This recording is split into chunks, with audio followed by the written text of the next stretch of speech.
Assalamualaikum warahmatullahi wabarakatuh. Saudara sebangsa dan setanah air yang saya hormati. Haru biru persoalan Nahdlatul Ulama terjadi bukan kali ini. Mulai sejak sebelum negara ini merdeka, proses kesejarahannya, sayap politik NU-nya, sampai sayap dakwahnya senantiasa disalahpahami oleh orang-orang, disalahpahami oleh Belanda, disalahpahami oleh Jepang, disalahpahami oleh teman-teman seperjuangan, teman-teman dari Muhammadiyah, dari Perti, dari SI, yang kemudian bergabung pernah NU itu di dalam Masumi, disalahpahami ketika bergabung dengan P3, dan akhirnya Gus Dur pada waktu itu mengambil long distance yang sama, jarak yang sama, dan kembali kepada organisasi Hitoh 1926, yaitu tidak berpolitik praktis. Cuman bahwa tarikan-tarikan politik, karena sudah sejak puluhan tahun itu NU memiliki sayap politik, giroh orang-orang yang ada di dalam Nahdlatul Ulama itu sengaja mengajak masuk di kawasan-kawasan politik itu. Nah, tetapi siapakah sosok Nahdlatul Ulama ini? Saya tidak akan menjawab omongan-omongan orang yang tidak paham yang muncul belakangan ini, tetapi saya hanya mereview saja bahwa gerakan NU ini sebenarnya keterusan atau sambungan dari perjuangan Wali Songo. Wali Songo mengajarkan agama dengan memandang bahwa Islam itu adalah benih yang unggul, yang dipimpin oleh seorang nabi yang unggul, bahkan Imamul Anbiya wal Mursalin, dan sekaligus empunya para rasul dan nabi. Di tangan beliau Rasulullah Muhammad inilah kemudian Allah menutup kenabian dan kerasulan dengan menyempurnakan semua agama yang ada di dunia ini sejak zaman Nabi Adam sampai dengan Rasulullah Muhammad dengan satu firmannya, al-yaumal akmaltu lakum dinakum. Pada hari ini aku sempurnakan agamamu. Oh, ini. Kemudian Wali Songo mendapatkan tugas. Saya tidak membahas soal perjalanan dakwah Nabi, tetapi mengalami sebuah haru biru yang luar biasa sampai kepada sebuah dinasti, yaitu Turki Ottoman. Nah, Turki Ottoman di bawah Sultan Mehmed Sani Al-Fatih atau Sultan Ahmad Sani Sang Penakluk, karena beliau ini usianya baru 26 tetapi bisa menaklukkan benteng Babylon, kebanggaan Romawi Timur yang panjangnya 25 km berhadapan dengan laut dan belakangnya gunung. Maka dia mendapatkan julukan Sultan Mehmed Sani Al-Fatih, Sultan Ahmad kedua Sang Penakluk. Dalam kondisi gonjang-ganjing semakin merosot kekuasaan Turki Ottoman, maka dimunculkanlah sebuah upaya penyelamatan Islam ke tanah Nusantara.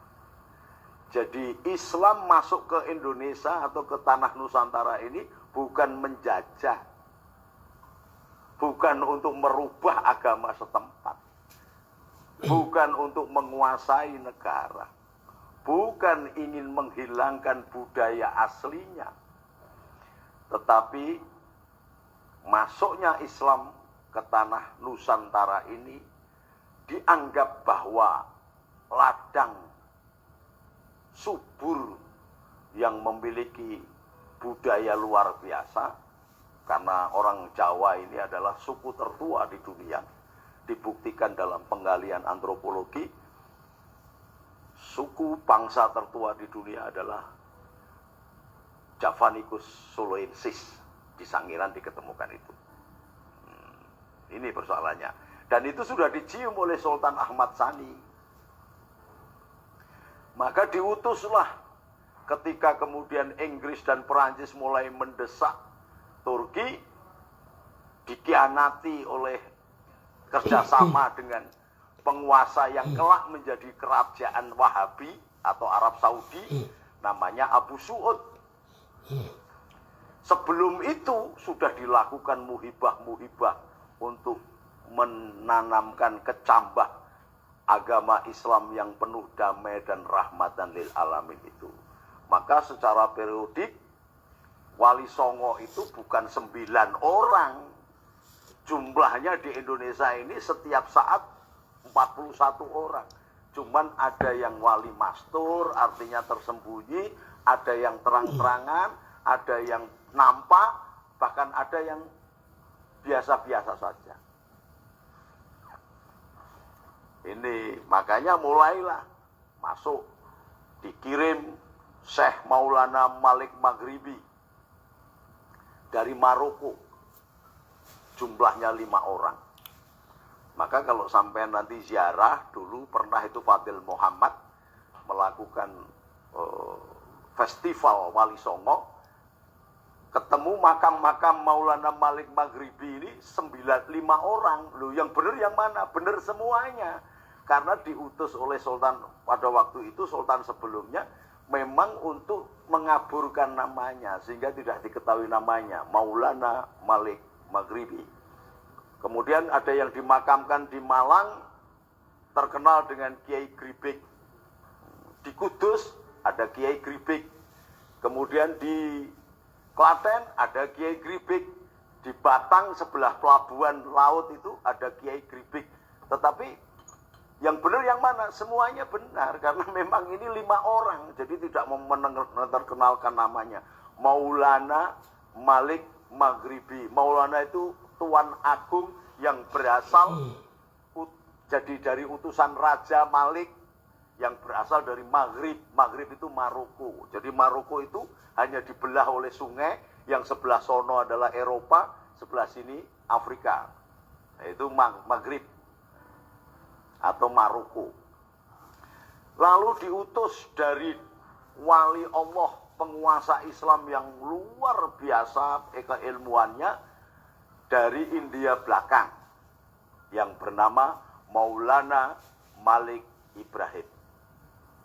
Nah, jadi maka banyak orang bingung, ini dari Arab, dari Islam datang dari seluruh dunia karena dipilih oleh penguasa Turki Ottoman untuk masuk ke tanah Nusantara, menyemaikan kecambah agama yang luhur ini di ladang yang subur namanya Nusantara. Karena orang-orang Nusantara sudah paham tentang tasawuf, sudah paham tentang ketuhanan, sudah paham tentang agama, bahkan prinsip-prinsip hidupnya itu mirip dengan orang-orang Islam, suka bertapa, suka membaca kitab, suka berwiridan, suka uzlah, suka kholwat, suka samadhi. Nah, itu persis dengan tasawuf Islam. Lalu diutus juga dari Palestina, namanya Syekh Ja'far Shadiq, datang ke tanah Jawa dari India, dari Maroko, dari Palestina. Syekh Ja'far Shadiq ini kemudian meneruskan perjuangannya di tanah Jawa sampai kemudian digantikan, dia kembali lagi ke Palestina, tetapi tidak ke Palestina, tetapi malah ke Iran, di Qom, kota suci Qom. Makanya Syekh Ja'far Shadiq terkenal Sunan Kudus karena lidah Jawa. Padahal aslinya dari Palestina, kota Quds, kota suci. Lidah Jawa jadi Sunan Kudus. Padahal itu Quds. Lalu pindah ke kota suci di Iran namanya Qom. Posisinya digantikan oleh Syekh Subakir kedua. Syekh Subakir inilah yang kemudian menjadi gurunya anaknya Sunan Ngudung, santrinya Syekh T. Liang Sing. Kalau di Sunan Kudus itu ada, di Kudus itu kamu kalau berziarah, kita berziarah, ada jalan Kiai Teling Sing. Yang benar T. Liang Sing, bukan Kiai Teling Sing. Itu ulama Cina yang luar biasa. Jadi gurunya Sunan Kudus kedua, namanya Ja'far Shadiq juga, tetapi putra Sunan Ngudung. Sunan Ngudung ini sepupunya Sunan Ampel. Oh, ini ada banyak yang salah memperkirakan. Jadi Sunan Kudus itu ada dua. Sunan Kudus yang Syekh Ja'far Shadiq yang dari Palestina, yang kemudian tinggal di Qom, di Iran, digantikan Syekh Subakir posisinya, lalu mengangkat putranya Sunan Ngudung yang menjadi muridnya Kiai Tan Lian Sing menjadi Sunan Kudus kedua. Lalu mengutus juga Syekh Samarkandi. Sebelum Syekh Samarkandi ada yang namanya Syekh Jamaluddin Al-Kubro. Syekh Jamaluddin Al-Kubro itu dari Cetnya, bukan dari Arab, dari Asia Kecil, Cetnya. Samarkand, kalau sekarang negara Cetnya. Syekh Jamaluddin Al-Kubro ini kemudian mengajak juga putranya namanya Syekh Samarkandi. Lidah Jawa jadi Syekh Asmoro Kendi, dimakamkan di Tuban. Syekh Ja'far Shadiq sendiri, Syekh Jamaluddin Al-Kubro ini dimakamkan di Makassar.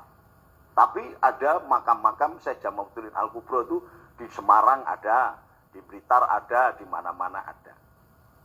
Nah, anaknya yang namanya Syekh Samarkandi ini punya saudara namanya Syekh Mejagung, wali 9 yang namanya Syekh Mejagung.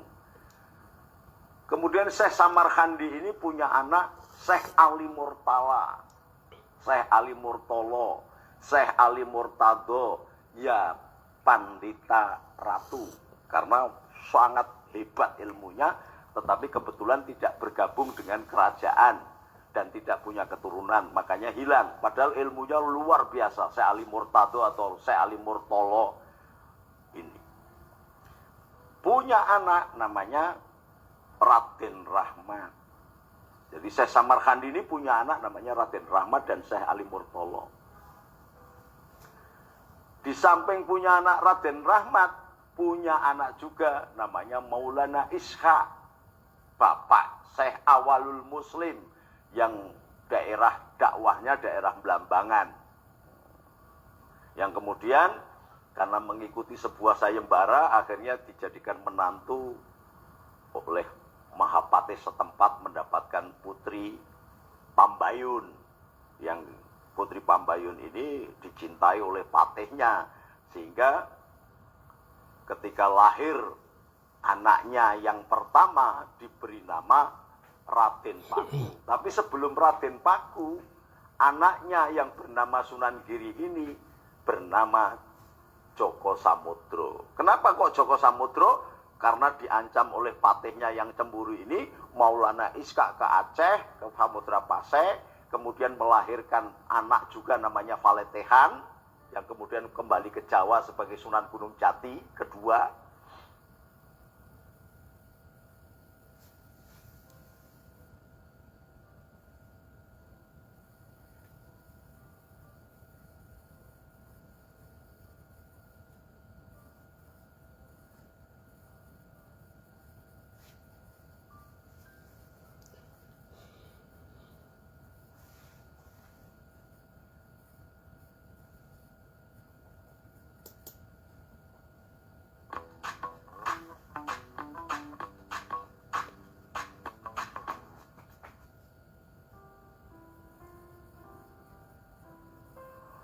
Ya, Assalamualaikum.